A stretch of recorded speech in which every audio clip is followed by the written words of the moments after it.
की ताकतें बढ़ सकती हैं सही दबाव में।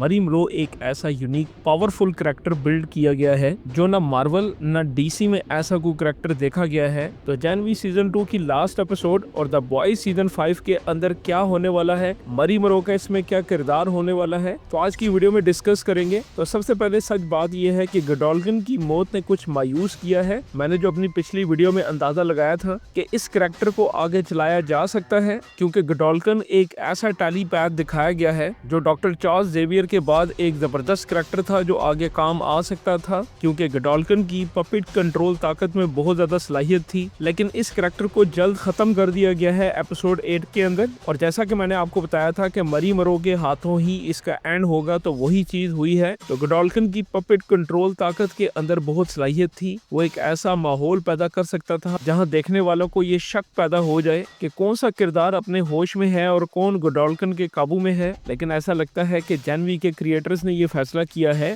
कि हर सीजन में एक नया विलन दिखाया जाए, ताकि जैसे द बॉयज के अंदर होमलैंडर के मुसलसल विलन आर्क के बरक्स कुछ नयापन लाया जा सके। तो एपिसोड 8 के अंदर गडोल्किन वही करता है जिसका आगाज वो एपिसोड 7 के एंड पे कर देता है, यानी वो कमजोर सूप्स को मारना चाहता है और अपनी पावर को बढ़ाना चाहता है ताकि वो मरी के दिमाग को कंट्रोल कर सके। तो यहाँ पे हमें ये भी पता चलता है कि वो मरी के दिमाग में नहीं घुस सकता था, क्योंकि मरी काफी ज्यादा ताकतवर है। और ये बात मैंने अपनी पिछली वीडियो में बता दी थी कि गडोल्किन मरी को और होमलैंडर को काबू नहीं कर सकता, इसलिए वो अपनी पावर को एनहांस करेगा। और इस एपिसोड के अंदर वो यही करता है। जिन सूप्स को उसने टारगेट करना होता है उन्हें वो बुलाता है कॉन्फ्रेंस रूम में और उन्हें कंट्रोल करके वो मारना चाहता है और अपनी ताकत को बढ़ाना चाहता है, और इसे ये काम करने से रोकती है सिस्टर सेज। और इस एपिसोड के अंदर हमें ये भी क्लियर हो जाता है कि इस पूरी कहानी के पीछे सिस्टर सेज का ही प्लान चल रहा था, यानी वो साइफर यानी गडोल्किन के साथ मिली होती है। और क्योंकि मरी अपनी प्रिजन से भागी होती है और इसे ये वापस लाना चाहते हैं, तो सिस्टर सेज स्टारलाइट तक ये खबर किसी तरह पहुंचा देती है प्रोजेक्ट ओडेसा के बारे में। और सिस्टर सेज को ये पता होता है कि जब प्रोजेक्ट ओडेसा की बात स्टारलाइट तक पहुंचेगी तो वो मरी मरो को बताएगी, और मरी मरो इसी चक्कर में वापस यूनिवर्सिटी में आएगी। और गडोल्किन यही चाहता है कि वो इसके पास वापस आए और वो इसकी पावर्स को इनहेंस करे, इसकी हीलिंग पावर्स को अनलॉक करे और खुद को ठीक कर सके।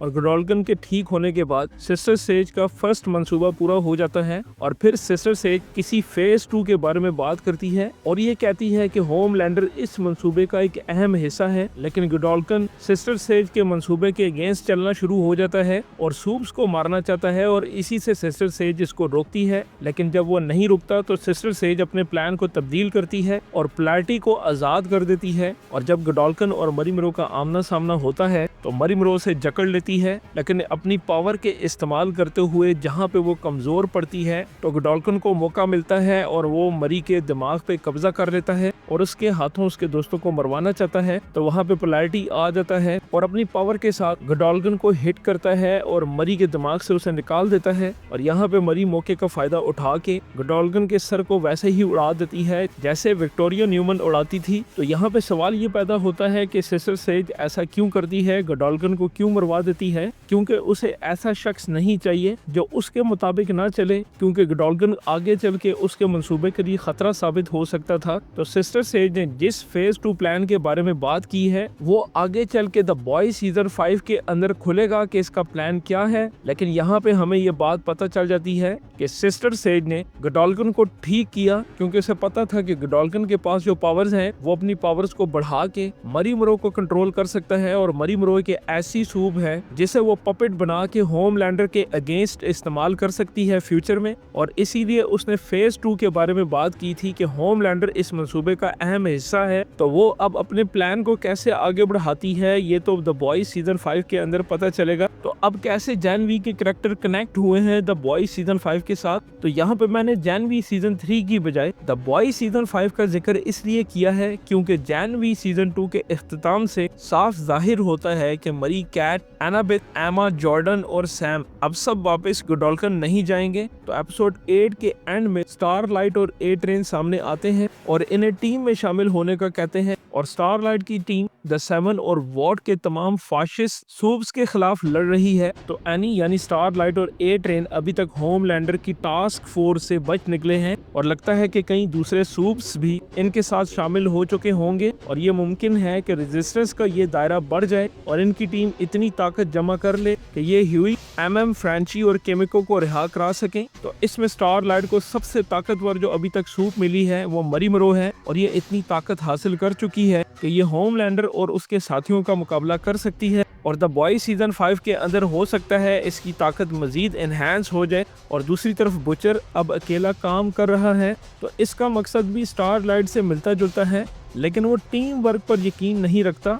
मकसद एक ही है, होमलैंडर का खात्मा, जो वो अपने तरीके से करना चाहता है।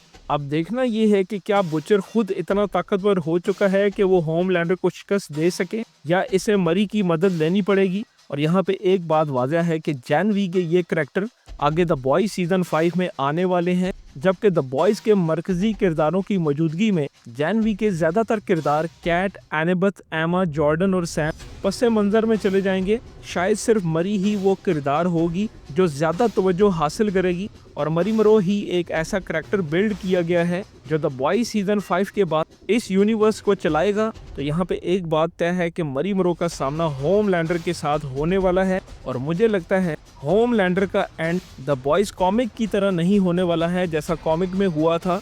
तो अब यहाँ पे स्टोरी में ट्विस्ट ये है कि बुचर के पास टेंटिकल्स वाली पावर है और मरी मरो जो फर्स्ट टाइम ऐसी सूप बनाई गई है जो ब्लड को कंट्रोल करती है और ये अपनी इस ताकत से किसी मरते हुए को वापस जिंदा कर सकती है, किसी बीमार को ठीक कर सकती है और किसी भी सूप की पावर को लॉक कर सकती है या फिर उसे मिटा सकती है। और सबसे बड़ी बात ये कि ब्लड के अंदर मौजूद कंपाउंड वी को ये अलग भी कर सकती है, जो अभी तक दिखाया तो नहीं गया, लेकिन मुझे लगता है कि ऐसा हो सकता है कि मरी को ऐसा करते हुए भी दिखाया जाए, क्योंकि अगर वो किसी भी सूप की पावर को वापस रिस्टोर कर सकती है, जैसे वो कैट की पावर उसे वापस लौटा देती है, तो इसी तरह वो किसी की भी पावर वापस भी ले सकती है ब्लड से कंपाउंड वी को अलग करके। तो कहानी बड़ी इंटरेस्टिंग होने वाली है होमलैंडर के अगेंस्ट। तो दोस्तों द बॉयज सीजन 5 को लेकर मजीद बात करेंगे नेक्स्ट आने वाली वीडियोस के अंदर।